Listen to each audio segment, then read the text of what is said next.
এসব কি শুরু করছো তুমি? অফিস থেকে এসে প্রতিদিন এই নাটক আমার আর ভালো লাগে না। অফিস থেকে এসে আমাকে একটু টাইম দেবে, তা না করে তুমি প্রত্যেকদিন তোমার মাকে নিয়ে এখানে নাটক শুরু করবে। বিয়ের পর থেকে আজ পর্যন্ত এই একই নাটক দেখে যাচ্ছি।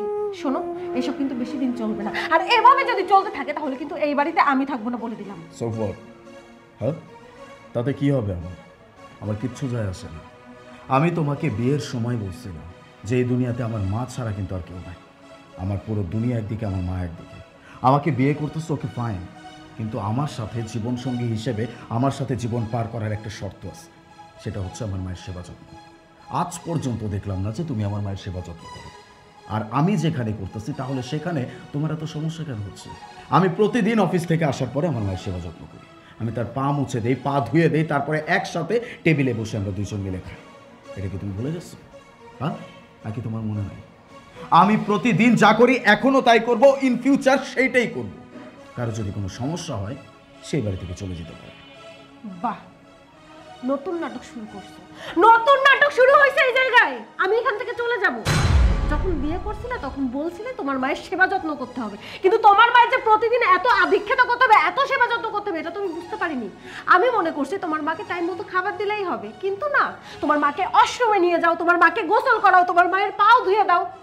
এত সব নাটক তো আমি দেখতে পারবো না। শোনো, ভালো ভালো বলতেছি, এই সব কিছু বাদ দাও, আর এখন গিয়ে টেবিলে গিয়ে খাবারটা খেয়ে নাও আর আমাকে উদ্ধার করো। শোনো, তোমার মায়ের জন্য দাসী বান্দি রেখে দাও, রোজ রোজ এসব কাজ আমি আর করতে পারবো না। মমিতা, কি হয়েছে? এত চিল্লাচিল্লি করতেছিস কেন? আর মামিমা কি অসুস্থ নাকি? কি হয়েছে মামিমার? কি আর হবে, নাটক হচ্ছে ভাইয়া। এই বাড়িতে রোজ রোজ নাটক হয়। এই মহিলা এখানে অসুস্থতার ভান ধরে পড়ে থাকে, আর তার ছেলে তার প্রতি দারুণ ভালোবাসা দেখায় প্রতিদিন, আর ওর মার প্রতি ভালোবাসা দেখাতে দেখাতে আমার কথা সে ভুলেই যায়। আমার দিকে কোনো খেয়াল করে না, আমার কোনটা প্রয়োজন না, কোনো কিচ্ছু খেয়াল করে না। এখানে আমি আর থাকবো না, আমি এখান থেকে চলে যাব। ঠিক আছে ভাইয়া, এক কাজ করেন, আপনার বোনকে এখান থেকে নিয়ে চলে যান, কারণ এরকম মন মানসিকতার মানুষের সাথে সংসার করা আমার পক্ষে সম্ভব। আমি যখন ওকে বিয়ে করছিলাম তখন আপনাদের সবার সামনে একটাই কথা বলছিলাম, আমার মা অসুস্থ, আমার মায়েরও এই দুনিয়াতে আমি ছাড়া কেউ নাই, আর আমারও আমার মা ছাড়া এই দুনিয়াতে আর কেউ নেই। আমাকে যদি বিয়ে করতে হয়, আমার সাথে যদি সংসার করতে হয়, তাহলে আমার মায়ের সেবা যত্ন করতে হবে। জিজ্ঞেস করেন আপনার বোনকে, আজ পর্যন্ত কতবার আমার মায়ের সেবা যত্ন করছে? বলতে পারবো না, কারণ সে কখনো করেই নাই। আমার মায়ের সেবা আমি করতেছি, তাতে ওর সমস্যা কোথায়? আমি ওকে যেটার জন্য নিয়ে আসছি ও তো সেটা করেই না। তখন আমি করার পরে ওর এত সমস্যা হওয়ার কারণটা কি আমাকে বলবেন? আমার কারণ জানতে হবে, আমার কারণ জানতে হবে না। আপনার বোন বলছে না ও এখান থেকে চলে যাবে, নিয়ে যাবে, আমার কোনো সমস্যা নেই। আমার দুনিয়াতে আমার মা থাকলেই হবে। এরকম মানুষ আমার জীবনে না থাকলেও চলবে, যে কিনা মাকে সম্মান করতে জানে না, মাকে ভালোবাসতে জানে না। কিভাবে করবে? হ্যাঁ, আমার মাকে কখনো নিজের মা মনেই করতে পারে না। যদি পারতো তাহলে এমন আচরণ করতো না। শাশুড়ি মাকে কখনো শাশুড়ি মায়ের নজরে না, নিজের মায়ের নজরে দেখা উচিত, যেটা আমি তোমার মা বাবার বেলায় করি, এখনো করতেছি। চুপ কর আলিফ, আমার যা বুঝার আমি বুঝে গেছি। মমিতা শোন, একটা কথা বলার জন্য তোর কাছে আসছিলাম। তুই হইলি আমাদের 3 ভাইয়ের আদরের ছোট বোন। তোর বিয়ে হয়ে যাওয়ার পরে মারে আমাদের কাছে রেখে আসছস। তোর বড় 2 ভাই কি করছে জানোস? মারে বাড়ির থেকে বাইর করে দিছে, মারে আমার ঘাড়ের উপরে চাপাই দিয়ে গেছে। আর তোর ভাবি কি চায় জানোস? তোর ভাবি চায় যে আমি ওদের বাড়িতে গিয়ে থাকি। এখন শোন, মার জন্য আমার সংসারের মধ্যে আমি অশান্তি করতে পারবো না, আমি তোর ভাবিদের বাড়িতে চলে যাইতেছি। এখন মা বাড়িতে একা আছে, তোর মন চাইলে তুই মারে নিয়ে তোর বাড়িতে রাখ, আর নাইলে যা ইচ্ছা তাই হয়ে যাক, এটা আমার দেখার সময় নাই। হ্যাঁ, তোমার ভাই যা বলছে তা ঠিকই বলছে। আচ্ছা তুমি বলো তো, নিজের খেয়ে নিজের পরে তোমার মার জন্য এত কষ্ট করব, আমার কি এতই ঠেকা পড়ে গেছে নাকি? আমারও তো একটা জীবন আছে। আমি যদি দিনের পর দিন শুধু তোমার মায়ের সেবা যত্ন করেই যাই, তাহলে আমার চিন্তা কে করবে? আমার চিন্তাটা আমাকেই করতে হবে।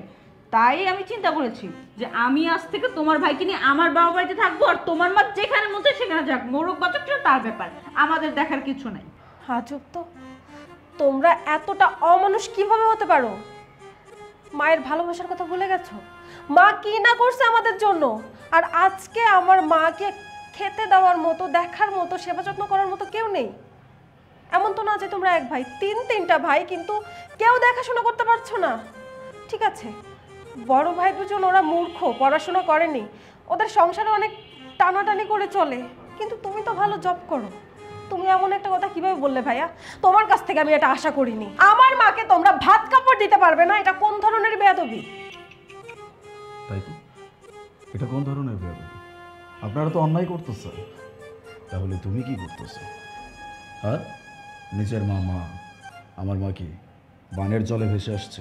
ওই যে বলছি না, শাশুড়ি মাকে যতক্ষণ পর্যন্ত নিজের মায়ের নজরে না দেখতে পারবা ততক্ষণ পর্যন্ত সেই মানুষটার মর্ম বুঝবে না। আজকে তোমার ভাই তোমার মায়ের সাথে অন্যায় করতেছে বলে তোমার অনেক খারাপ লাগতেছে, ফাটতেছে, তাই না? হ্যাঁ, খুব জেদ লাগতেছে যে এরা নাকি আমার ভাই, আমার ভাইয়েরা আমার মাকে দেখতে পারবে না, নিজের মায়ের জন্য এখন পরাণ কান্না করতেছে। তাহলে আমার কি হয়? আমি যখন তোমাকে বলি যে আমার মায়ের একটু সেবা যত্ন করো, যখন তুমি আমার অপোজিটে, আমার এগেনস্টে তুমি কথা বলো, তখন আমার কেমন লাগে? আর যখন আমি সেবা যত্ন করতেছি তখন যদি তুমি আমাকে বলো যে তুমি আমার সাথে থাকতে পারবা না, আমার মায়ের সেবা যত্ন তুমি করতে পারবা না, তুমি আমার মায়ের কোনো দেখাশোনা করতে পারবা না, আমার খুব ভালো লাগে। এইটাই ফ্যাক্ট, আসলেই তাই। নিজের রক্ত আর পর, তাই না? মানুষকে আপন করতে শেখো, মানুষ হইতে শেখো।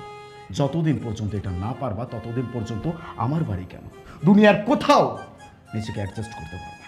চুপ কর না বাবা, বাড়িতে মেহমান আইছে, মেহমানের সামনে এইরকম ব্যবহার করে ঠিক না।